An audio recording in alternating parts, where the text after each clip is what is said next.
Within 24 hours of the first American and Israeli strikes on Iran on February 28, 2026, something happened that received almost no coverage in Western mainstream media. More than 1,100 commercial ships in UAE, Qatari, Omani, and Iranian waters reported that their navigation systems had gone haywire. GPS units were placing vessels at airports, at nuclear power plants, on dry Iranian land. Ships in the middle of the Persian Gulf were being told, with complete electronic confidence, that they were parked hundreds of kilometers away from where they actually were.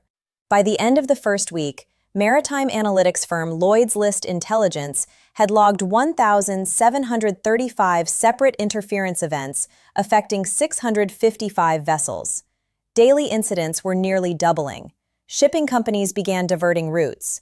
Insurance premiums spiked, and several major carriers simply stopped transiting the region entirely. This was not collateral damage from kinetic strikes. This was not a side effect of the bombing campaign. This was a deliberate, sophisticated, and rapidly escalating electronic warfare operation, the largest documented GPS disruption event in maritime history. And it was only the beginning, because what the shipping data was revealing at sea was also happening, in a far more strategically consequential way, in the air. The question that Western defense establishments have spent weeks refusing to answer publicly is the one I want to examine today. What does Iran's electronic warfare capability actually mean for Israeli air operations? And more broadly, what does it mean for the foundational assumption that GPS-guided precision strike is the permanent, unchallengeable cornerstone of Western military dominance? The answer is more uncomfortable than anything you will hear in an official briefing. First, the technical foundation, because understanding the weapon requires understanding the dependency. GPS, the Global Positioning System, is not just a navigation tool for military aircraft. It is the nervous system of modern precision warfare. Since the Gulf War of 1991, the American way of war has been built on a single concept: precision. GPS-guided munitions replaced the carpet bombing of earlier eras. A small number of aircraft operating with GPS-verified coordinates could achieve effects that once required hundreds of sorties. The F-35, the B-2, the F-15, the F-16, every platform in the modern Western arsenal assumes GPS availability as a baseline operational condition. Navigation assumes GPS. Weapons guidance assumes GPS. Formation coordination assumes GPS. The entire architecture of what military planners call integrated joint warfare assumes that the positioning data flowing through every system is trustworthy. Remove that trust, and you do not just degrade the system, you invert it. A weapon that follows GPS coordinates with perfect fidelity is extraordinarily precise when those coordinates are real. When those coordinates are false, the weapon follows the false data with exactly the same perfect fidelity, straight into empty terrain, open ocean, or locations that create entirely unintended consequences. This is the distinction between jamming and spoofing, and it matters enormously. Jamming is the crude version. Flood the GPS frequency with noise. The receiver loses signal. The system alerts the operator. Emergency protocols activate. The pilot knows something is wrong and can adapt. Spoofing is categorically more dangerous. Instead of blocking the signal, spoofing generates a counterfeit one, a fake GPS transmission that mimics the legitimate satellite signal with sufficient fidelity to fool the receiver into accepting false positioning data. The system registers nothing abnormal. Navigation continues. Weapons calculate their solutions. The pilot has no indication that every coordinate his aircraft is processing is a carefully constructed fiction. And here is the critical insight from the research. Spoofing detection is, in the words of GPS World, much more difficult than jamming, since spoofed signals are made to mimic legitimate signals. The failure is silent. The aircraft continues flying, the munition continues calculating, and nobody knows the system has been compromised until the weapon impacts somewhere it was never supposed to go. Now let me give you the verified picture of what Iran has built, and how long it has been building it. Iran's electronic warfare investment in GPS disruption does not begin in 2026. It begins in 2011. In December of that year, an American RQ-170 Sentinel reconnaissance drone, one of the most advanced unmanned platforms in the U.S. inventory, came down almost entirely intact inside Iranian territory. The United States initially claimed it had malfunctioned and crashed. The evidence that subsequently emerged pointed toward something more significant. Iranian engineers had executed a GPS spoofing operation that deceived the drone's navigation system into believing it was approaching its home base in Afghanistan, while it was actually being guided to a soft landing inside Iran. That single platform gave Iranian engineers something invaluable: direct, unrestricted access to American GPS receiver architecture. The precise signal processing logic that governs navigation in American military systems. The exact fidelity thresholds that receivers use to authenticate incoming positioning signals. What Iran built from that foundation over the subsequent 15 years was not simple. Former French Foreign Intelligence Director Alain Juillet told France's Toxin podcast that Iran has likely procured China's Beidou satellite navigation system for its own targeting, meaning Iranian military systems navigate using Chinese satellite data, while simultaneously corrupting GPS signals used by adversary aircraft. Iran navigates with precision while creating an environment where GPS-dependent platforms cannot. Analysts at The Independent describe the result as an electronic warfare arms race, noting that Iran has incorporated Russian-derived anti-jamming guidance mechanisms into its Shahed drone series and has been developing layered GPS denial architecture across mobile, repositionable platforms that are extremely difficult to target and destroy. Philip Ingram, a former British Army colonel and intelligence expert, described Iran as prolific in spoofing operations, using interference to add confusion and disrupt any of the Allied intelligence gathering. The disruption is not random. It is planned with the same deliberateness that a military planner applies to ammunition allocation. Here is the structural layer that the coverage is missing. GPS interference in the Middle East is not new to this conflict. GPSJam.org data from the 12-day Israel-Iran confrontation in June 2025 documented nearly 900 vessels experiencing navigation signal disruption in the Strait of Hormuz and the Persian Gulf. The infrastructure was already in place. What Operation Epic Fury triggered was its full activation at scale. Within 24 hours of the February 28th strikes, 1,100 vessels affected. By March 7th, 1,650 ships, a 55% increase in under 2 weeks. Windward, the maritime analytics firm, identified at least 30 distinct jamming clusters across the waters and territories of Saudi Arabia, Kuwait, the UAE, Qatar, Oman, and Iran. Now apply the game theory lens to this picture. In any military confrontation, you want to fight in the domain where you have asymmetric advantage, and your adversary has asymmetric vulnerability.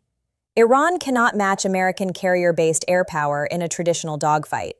Iran cannot compete with American stealth technology, sensor fusion, or electronic systems integration in a direct kinetic exchange. But in the electromagnetic spectrum, the asymmetry runs in a completely different direction. American and Israeli precision warfare systems are, by design, GPS-dependent. That dependency is the product of 30 years of weapons development built around the assumption of GPS availability. It is deeply embedded. It cannot be eliminated by a software patch.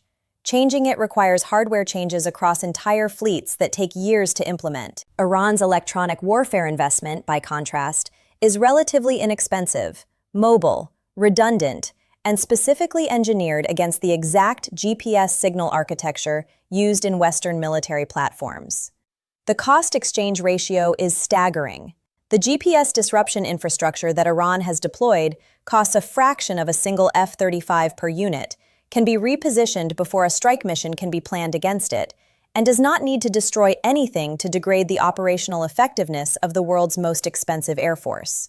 This is the structural asymmetry that Western defense establishments have consistently underestimated, not because the evidence wasn't there. As the research organization ORF noted in its analysis of electronic warfare in this conflict, the convergence of kinetic, electronic, and cyber operations that has defined this war represents a significant evolution in how modern conflicts are fought, one that challenges long-held assumptions about military power, deterrence, and the vulnerability of civilian infrastructure.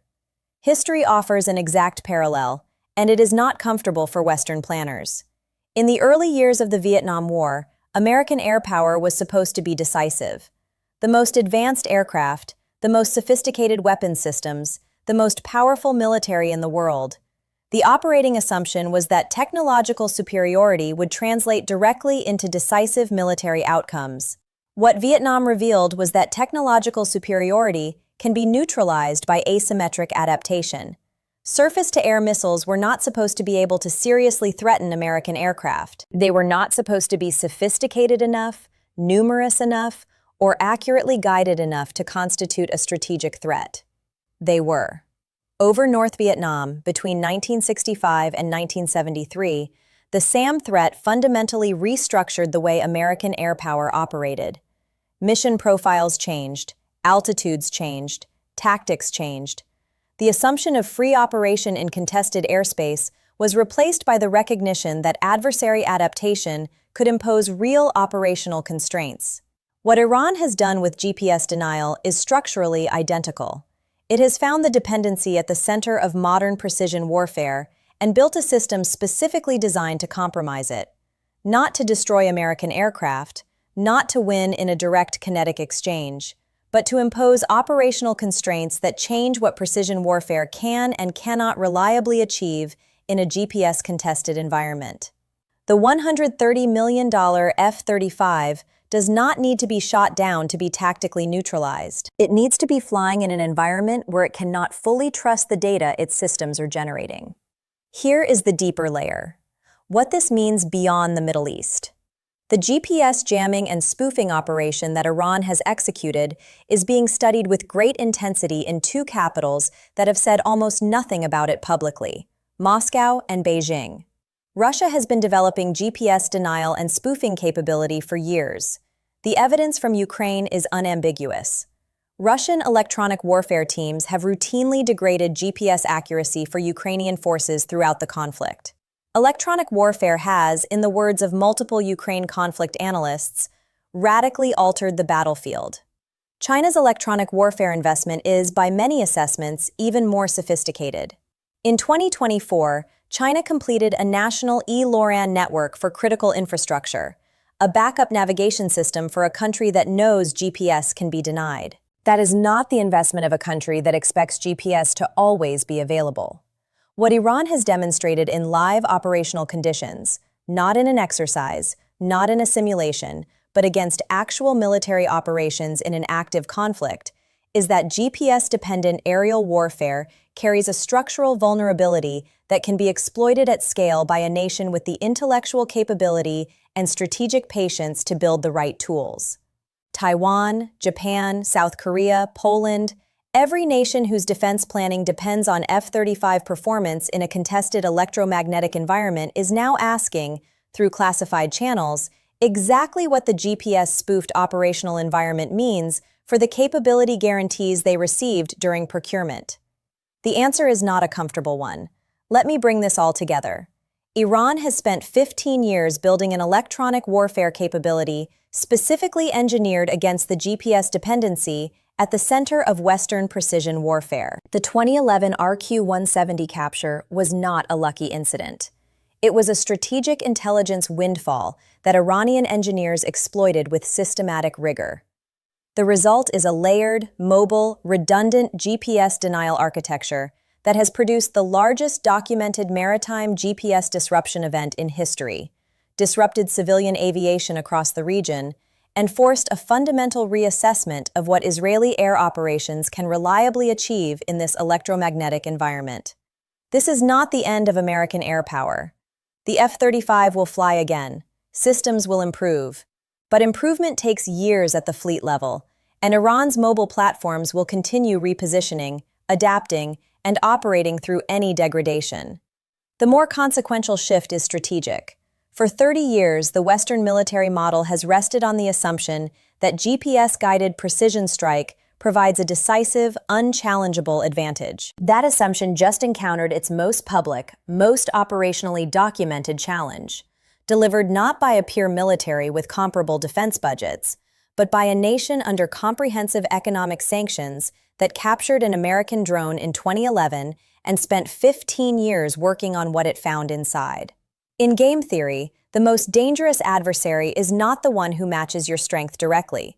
It is the one who identifies your deepest dependency and builds their entire strategy around compromising it. Iran identified that dependency. Iran built the tools. And the electromagnetic spectrum is now a contested domain in ways that every defense ministry on Earth is urgently recalculating. This is not prophecy. This is structural analysis applied to documented, verified operational data. The ship counts are real. The interference events are logged. The dependency is architectural. And the implications extend far beyond the skies above the Middle East. Look at the data. Question what you are being told about who holds the advantage in this war, and follow the logic wherever it leads.